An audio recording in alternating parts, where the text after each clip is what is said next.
हाँ, इस सेशन में हम लोग डिफरेंशिएशन का चेन रूल पढ़ेंगे। इस पर बेस्ड आपके एक्सरसाइज में कुछ क्वेश्चंस हैं, 13 मिसलेनियस में है।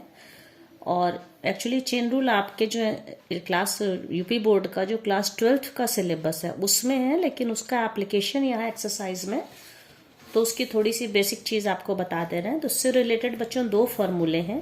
पहला है, अगर ax plus B to the power n को डिफ्रेंशिएट करना है, तो आप देखिए ये अंदर यहाँ पे क्या है, ये अंदर एक पॉलिनोमियल है, मोर देन वन टर्म है।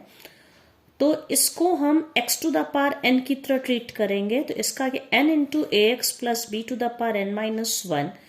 फिर इसके अंदर जो है, क्योंकि ये एक लीनियर फंक्शन है ये, तो ए एक्स का जो कोफिशिएंट है मतलब a से ये मल्टीप्लाई हो जाएगा।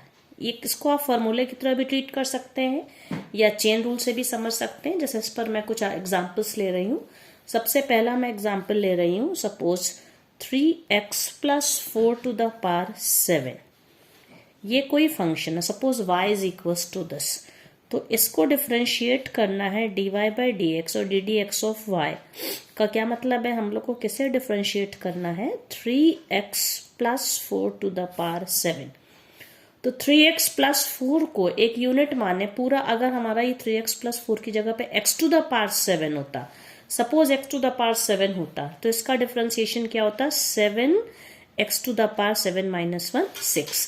तो ठीक इसको हम एक यूनिट की तरह ट्रीट करेंगे। 3x प्लस 4 को एज अ होल हम अगर माने, तो इसका इंटीग्रेशन क्या होगा, 7 into 3x plus 4 to the power 7 minus 1 that is 6। Now again differentiate 3x plus 4।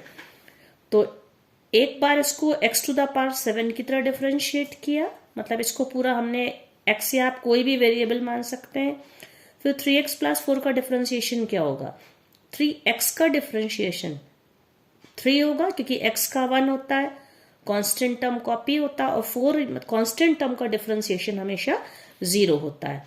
तो क्या हो जाएगा, ये 3 इंटू 1 प्लस 0। ये किसका डिफरेंशिएशन है, 3x प्लस 4। तो क्या हो जाएगा, 7 3x plus 4 to the power 6 into 3।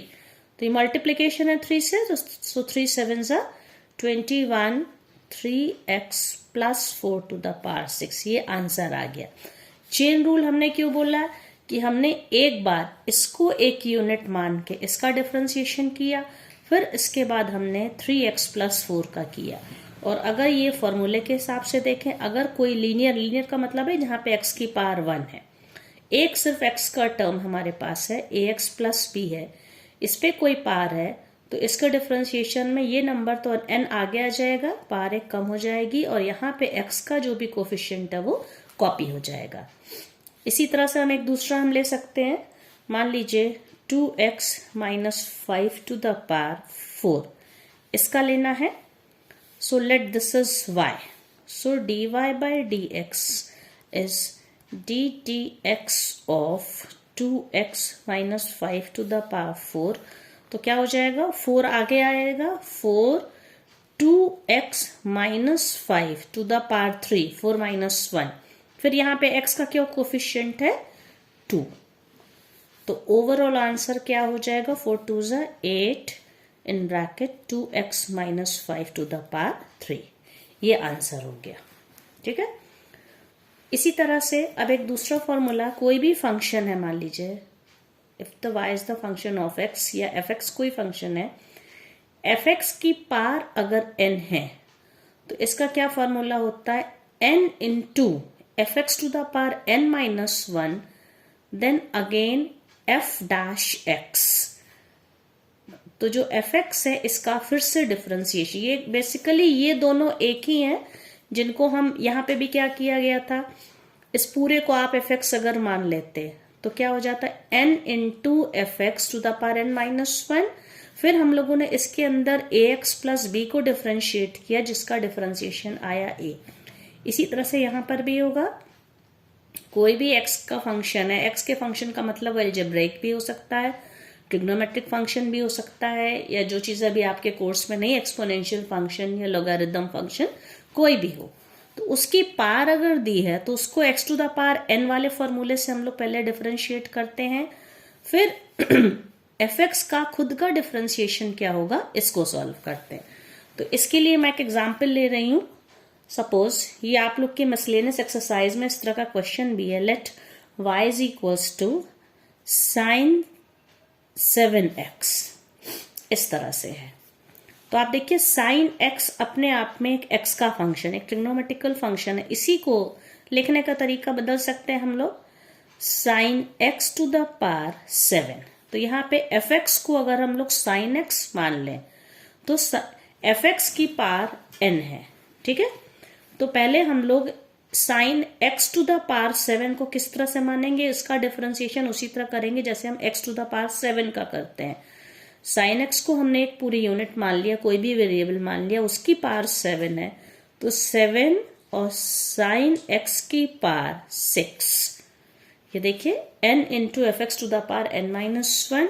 फिर किसका करेंगे, ये पूरा, ये हमारा fx ये था, fx क्या था, साइन x था, fx की पावर n है, n into F X to the power n-1। अब हमें किसका करना है डिफरेंशिएशन, खुद fx इटसेल्फ का। हमको यहाँ पे ये मान के चलना है fx is equals to sine X, D D X of sine X. तो क्या हो जाएगा ये, और देखिए साइन जे ट्रिग्नोमेट्री में इस तरह लिखने का तरीका, 7 sine X to the power 6 लिखे ना, साइन 6x, इन दोनों का एक ही मतलब है, और साइन एक्स का खुद क्या हो जाएगा कॉस एक्स। तो हमारा आंसर क्या हो गया, 7 cos x sine x sine 6x, ये आंसर हो गया, ठीक है। इसी तरह से हम लोग एक और एग्जाम्पल लेते हैं। सपोज cos क्यूब x, इसको ले लिया, सपोज दिस इज y। तो यहाँ पे ठीक उसी तरह लिखेंगे, y is equals to cos x to the power 3 या cos x का होल क्यूब, fx यहाँ पे cos x है।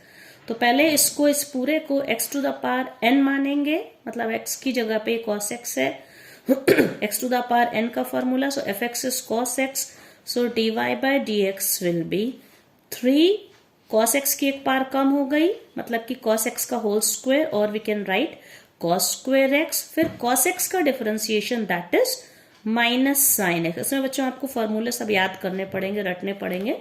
ट्रिग्नोमेट्रिकल फंक्शंस का डिफरेंशिएशन क्या होता है, तो क्या हो जाएगा -3 sine X cos square X, ये आंसर हो जाएगा।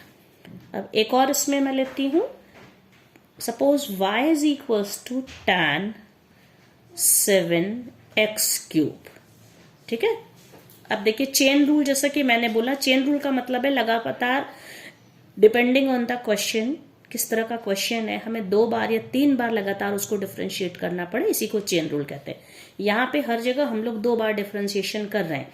एक बार 3x + 4 का डिफरेंशिएशन किया, n इंटू जो भी है n-1, फिर इसके अंदर का किया, यहाँ पर भी वही किया, साइन x की पावर 7 को x to the power n की तरह ट्रीट करके किया, फिर दोबारा साइन x का किया। इसी तरह से यहाँ पे क्या होगा, इसको हम लोग क्या लिख सकते हैं, y is equals to tan x cube to the power 7। तो अब जब इसको डिफरेंशिएट करेंगे, मतलब हम लोग क्या लिखें, dy by dx मान लीजिए लिखते हैं, dy by dx will B, इसको ये fx हमारा क्या है, tan x क्यूब, तो क्या लिखेंगे, 7 tan x cube to the power 6, okay.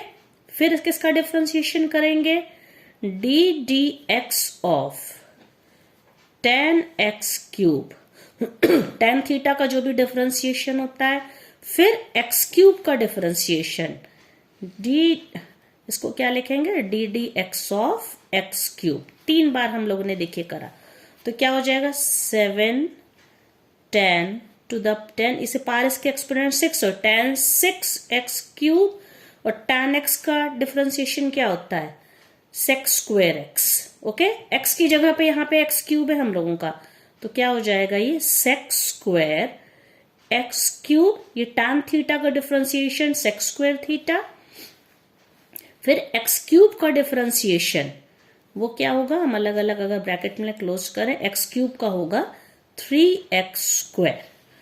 तो हम लोग का ओवरऑल आंसर क्या हो जाएगा, देखिए नंबर्स आगे कर ले, 3 × 7 21, फिर हमारा x², 21x²। इसके बाद इन दोनों में चाहे हम जिसको पहले लिख लें, मान लीजिए हमने इसी को लिखा 10⁶ x³ इंटू sec²x³। ये हमारा फाइनल आंसर हो। मतलब हम ये डिपेंड करेगा क्वेश्चन में कि यहाँ पे हमें 3 बार डिफरेंशिएशन करना पड़ा। x⁴n का फॉर्मूला लगाया, फिर tan थीटा का डिफरेंशिएशन क्या होता है, sec² का लगाया, फिर x³ का क्या होता है, इसको लगाया। इस क्वेश्चन में तो 3 बार हमने ये काम करा, इसीलिए इसको चेन रूल कहते हैं। इसी तरह से यहाँ पे क्या कैसे हम लोगों ने किया, cos³ x में cos x का होल क्यूब है, तो पहले x⁴n का डिफरेंशिएशन 3 × cos²x, फिर cos x का differentiation that is -sin x। तो इस तरह से हम लोग चेन रूल से इनको सॉल्व कर सकते हैं।